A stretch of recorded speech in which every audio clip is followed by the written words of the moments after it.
This is the genealogy of Jesus, the Messiah, the son of David. Brothers. Judah, the father of Perez and Zerah, whose mother was Tamar. Perez, the father of Hezron. Hezron, the father of Ram. Ram, the father of Amminadab. Amminadab, the father of Nahshon. Nahshon, the father of Salmon. Salmon, the father of Boaz, whose mother was Rahab. Boaz, the father of Obed, whose mother was Ruth. Obed, the father of Jesse. And Jesse, the father of King David. David was the father of Solomon, whose mother had been Uriah's wife. Solomon the father of Rehoboam. Rehoboam the father of Abijah. Abijah the father of Asa. Asa the father of Jehoshaphat. Jehoshaphat the father of Jehoram. Jehoram the father of Uzziah. Uzziah the father of Jotham. Jotham the father of Ahaz. Ahaz the father of Hezekiah. Hezekiah the father of Manasseh. Manasseh the father of Amon. Amon the father of Josiah. And Josiah the father of Jeconiah and his brothers at the time of the exile to Babylon. After the exile to Babylon, Jeconiah was the father of Shealtiel. Shealtiel the father of Zerubbabel. Zerubbabel the father of Abihud. Abihud the father of Eliakim, or the father of Zadok. Zadok the father of Achim. Achim the father of Elihud. Elihud the father of Eleazar. Eleazar the father of Mathan. Mathan of Mary. And Mary was the mother of Jesus, who is called the Messiah. Thus there were 14 generations in all from Abraham to David, 14 from David to the exile to Babylon, and 14 from the exile to the Messiah. This is how the birth of Jesus the Messiah came about. His mother Mary was pledged to be married to Joseph, but before they came together she was found to be pregnant through the Holy Spirit. Because Joseph, her husband, was faithful to the law, and yet did not want to expose her to public disgrace, he had in mind to divorce her quietly. But after he had considered this, an angel of the Lord appeared to him in a dream and said, Joseph, son of David, do not be afraid to take Mary home as your wife, because what is conceived in her is from the Holy Spirit. She will give birth to a son, and you are to give him the name Jesus, because he will save his people from their sins. All this took place to fulfill what the Lord had said through the prophet. The virgin will conceive and give birth to a son, and they will call him Emmanuel, which means God with us. When Joseph woke up, he did what the angel of the Lord had commanded him and took Mary home as his wife. But he did not consummate their marriage until she gave birth to a son, and he gave him the name Jesus.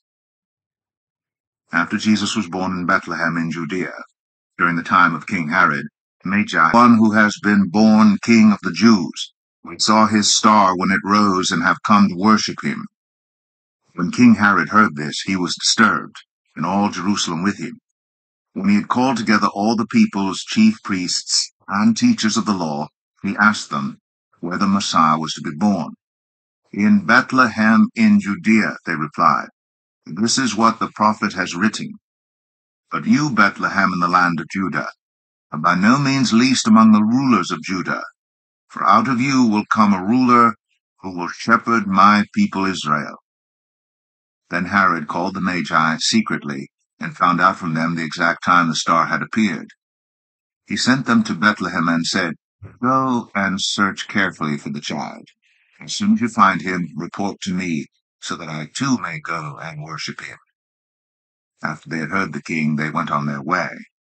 And the star they had seen when it rose went ahead of them until it stopped over the place where the child was. When they saw the star, they were overjoyed. On coming to the house, they saw the child with his mother Mary, and they bowed down and worshipped him. Then they opened their treasures and presented him with gifts of gold, frankincense, and myrrh. And having been warned in a dream not to go back to Herod, they returned to their country by another route. When they had gone, an angel of the Lord appeared to Joseph in a dream. Get up, he said, take the child and his mother and escape to Egypt. Stay there until I tell you, for Herod is going to search for the child to kill him. So he got up, took the child and his mother during the night, and left for Egypt, where he stayed until the death of Herod. And so was fulfilled what the Lord had said through the prophet, "Out of Egypt I called my son." When Herod realized that he had been outwitted by the Magi, he was furious, and he gave orders to kill all the boys in Bethlehem and its vicinity who were 2 years old and under, in accordance with the time he had learned from the Magi. Then what was said through the prophet Jeremiah was fulfilled. A voice is heard in Ramah, weeping and great mourning, Rachel weeping for her children, and refusing to be comforted, because they are no more. After Herod died, an angel of the Lord appeared in a dream to Joseph in Egypt and said, "Get up, take the child and his mother, and go to the land of Israel, for those who are trying to take the child's life are dead." So he got up, took the child and his mother, and went to the land of Israel.